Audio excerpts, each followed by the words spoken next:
Hola, bienvenido nuevamente a estos videos de teoría de control. Vamos a ver ahora el criterio de Nyquist, pero antes vamos a repasar un poquito los conceptos del mapeo conforme que hemos estudiado hasta el momento. Pues que tenemos una función compleja f de s, que en nuestro caso va a ser la ecuación característica de la función del lazo cerrado, del sistema en lazo cerrado, 1 más gh.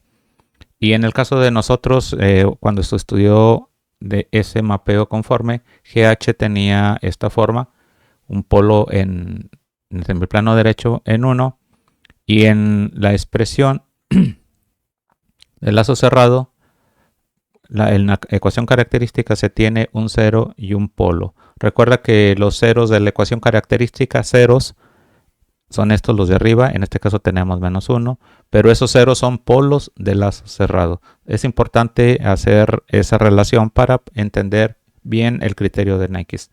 Y este sería lo que sería el polo de lazo abierto. El mapeo conforme se estudió con una gráfica de este tipo. Nada más vamos a repasar el sentido de los trazos, de los mapeos. Estamos aquí en el plano S, con el 0, que es el polo del lazo cerrado, con el polo del lazo abierto, que es también polo de la ecuación característica, o 0 del lazo cerrado. Y tenemos entonces que la trayectoria en el sentido de las manecillas del reloj va a provocar un contorno cerrado al origen. Entonces, si es un polo, en el sentido contrario a las manecillas del reloj. Si es un 0, en el sentido a favor de las manecillas del reloj. Recuerda, nosotros nos interesan los ceros, que son los polos del lazo cerrado. Entonces nos interesa los rodeos en el sentido de las manecillas del reloj. Aquí lo que es interesante es que estos rodeos es en el origen. Sin embargo, la ecuación característica que vamos a estudiar pues tiene esta forma, 1 más GH, y el contorno cerrado que vamos a estudiar vamos a representarlo así con un semidisco. Este va a tener un trazo de menos infinito a más infinito, que va a ser el diagrama de Nyquist. Recuerda que el diagrama polar es de 0 a infinito y de menos infinito hasta infinito es el diagrama de Nyquist. Y un semicírculo de radio infinito. Con eso tratamos o cubrimos todo el semiplano derecho, y de esta manera podemos hablar de polos y ceros en el semiplano derecho. La ecuación característica tiene esta forma. Sin embargo, no nos interesa estar estudiando. Es común encontrar la ecuación, la respuesta en frecuencia de GH, no de 1 más GH. Por lo tanto, al hacer el trazo de GH, en lugar de ver los rodeos al origen, vamos a ver los rodeos al punto menos 1. La razón, porque a la ecuación le quitas 1 y toda esta gráfica la desplazas a la izquierda. Entonces es equivalente esta gráfica a esta otra. Entonces nuestro enfoque va a ser el punto menos 1 más 0j. Vamos a tratar de ver los rodeos allí. Entonces si tenemos en un sistema práctico, si tenemos una respuesta en la frecuencia, no vamos a tener polos en el semiplano derecho. Entonces lo único que nos vamos a enfocar es que en los ceros vamos a tratar de ver que no tengamos ningún cero, y que son los polos de lazo cerrado, que los que dan inestabilidad o estabilidad, con los que determinamos la estabilidad. Y aquí entonces el sentido de los trazos pues nos va a indicar si tenemos polos o ceros. Eso es en realidad un resumen del criterio de Nyquist.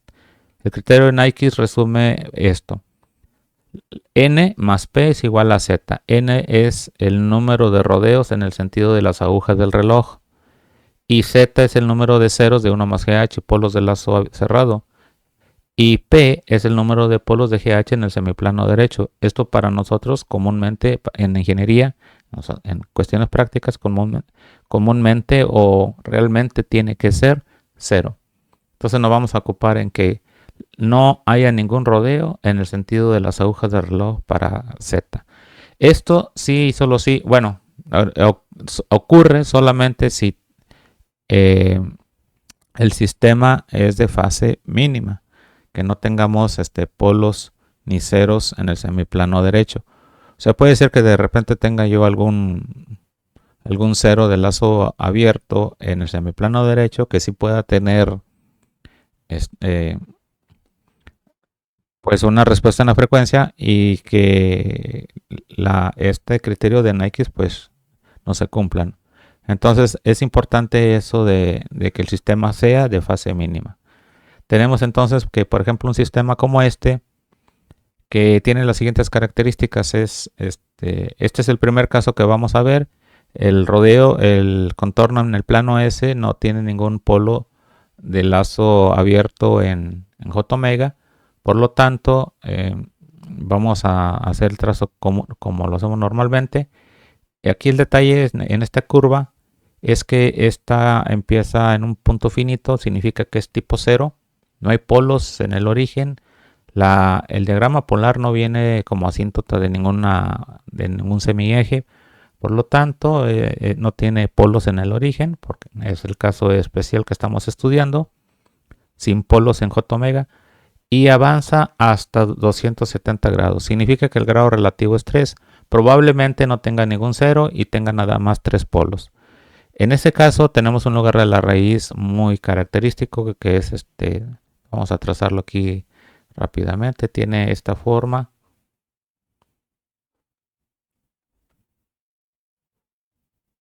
Tengo un polo aquí, un polo aquí, un polo aquí. Bueno, de hecho en el origen no, sería aquí.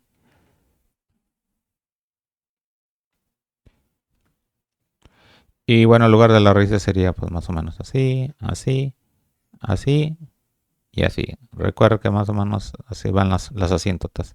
Entonces cuando tenemos polos, los 3 polos, el sistema de grado 3, de orden 3, tenemos 3 polos. Estos 3 polos puede ser que sea la ecuación característica que me está provocando pues esta gráfica. Y si si recordamos el tema de lo que es el diagrama polar, bueno, esto viene de más y va a infinito, a más infinito.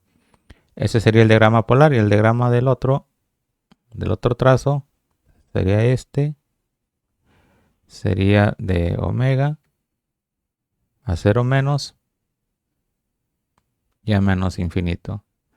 Entonces, pues la gráfica no rodea ninguna vez al punto menos 1 más 0j. Y bueno, pues eso quiere decir que el sistema es estable. Y pues realmente sí lo es. Si tú checas, tendría 3 polos en el lugar de las raíces en el semiplano izquierdo. ¿Qué pasa cuando aumenta la ganancia? Pues 2 de estas raíces se vienen para acá. El sistema ya es inestable. Y aquí en el diagrama polar, con el criterio de Nyquist, ¿qué es lo que podemos ver? Pues que si este polo, este punto, se viene para acá, vamos a quitarlo de aquí, porque al aumentar la ganancia, lo esponjas por verlo de alguna manera, el diagrama lo expandes.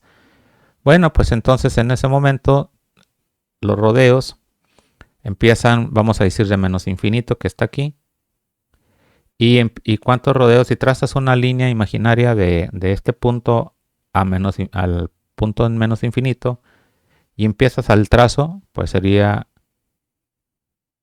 esta es una vuelta ya de la flecha o de la línea al lado derecho del punto. Entonces aquí, por ejemplo, empieza hacia abajo, se tuerce a 180 grados y empieza a darle vuelta y llega aquí, una vuelta, 2 vueltas. Hace 2 trazos y por lo tanto representa a los 2 ceros de la ecuación 1 más GH o los polos del lazo cerrado.